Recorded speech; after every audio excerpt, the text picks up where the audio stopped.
official uniform. I recognized him at once as Stanley Hopkins, a young police inspector for whose future Holmes had high hopes, while he in turn professed the admiration and respect of a pupil for the scientific methods of the famous amateur. Hopkins's brow was clouded, and he sat down with an air of deep dejection. "No, thank you, sir. I breakfasted before I came round. I spent the night in town, for I came up yesterday to report." "And what had you to report?" "Failure, sir. Absolute failure."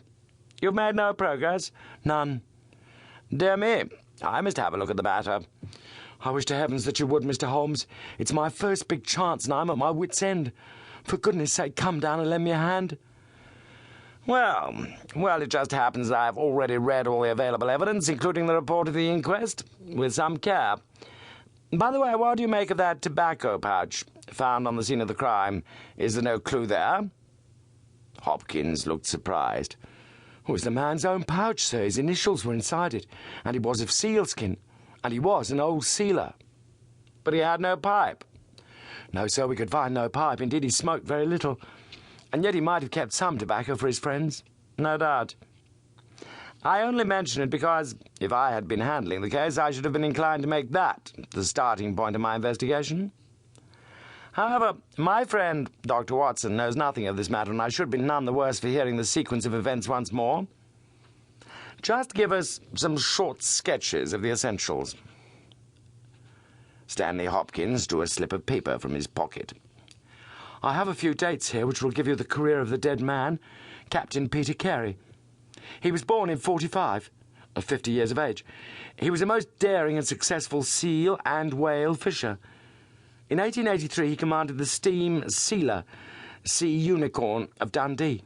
He had then had several successful voyages in succession, and in the following year, 1884, he retired. After that he travelled for some years, and finally he bought a small place called Woodman's Lee, near Forest Row in Sussex. There he's lived for 6 years, and there he died just a week ago today. There were some most singular points about the man. In ordinary life he was a strict Puritan, a silent, gloomy fellow. His household consisted of his wife, his daughter, aged 20, and 2 female servants. These last were continually changing, for it was never a very cheery situation, and sometimes it became past all bearing. The man was an intermittent drunkard, and when he had the fit on him he was a perfect fiend. He had been known to drive his wife and daughter out of doors in the middle of the night and flog them through the park until the whole village outside the gates was aroused by their screams. He was summoned once for a savage assault upon the old vicar, who had called upon him to remonstrate with him upon his conduct. In short, Mr. Holmes, you would go far before you found a more dangerous man than Peter Carey, and I have heard that he bore the same character when he commanded his ship. He was known in the trade as Black Peter, and the name was given him not only on account of his swarthy features and the colour of his huge beard, but for the humours which were the terror of all around him. I need not say that he was loathed and avoided by every one of his neighbours, and that I have not heard one single word of sorrow about his terrible end. You must have read in the account of the inquest about the man's cabin, Mr. Holmes, but perhaps your friend here has not heard of it. He had built himself a wooden outhouse, he always called it the cabin, a few hundred yards from his house, and it was here that he slept every night. It was a little single-roomed hut, 16 feet by 10. He kept the key in his pocket, made his own bed, cleaned it himself, and allowed no other foot to cross the threshold. There are small windows on each side which were covered by curtains and never opened. One of these windows was turned towards the high road, and when the light burned in it at night, the folk used to point it out to each other and wonder what Black Peter was doing in there.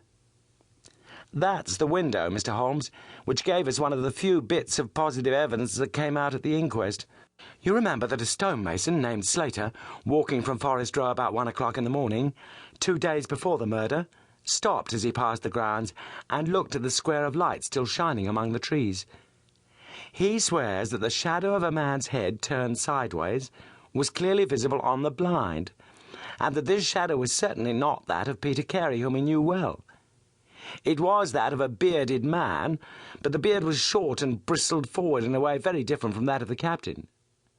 So he says, but he had been 2 hours in the public house, and it is some distance from the road to the window.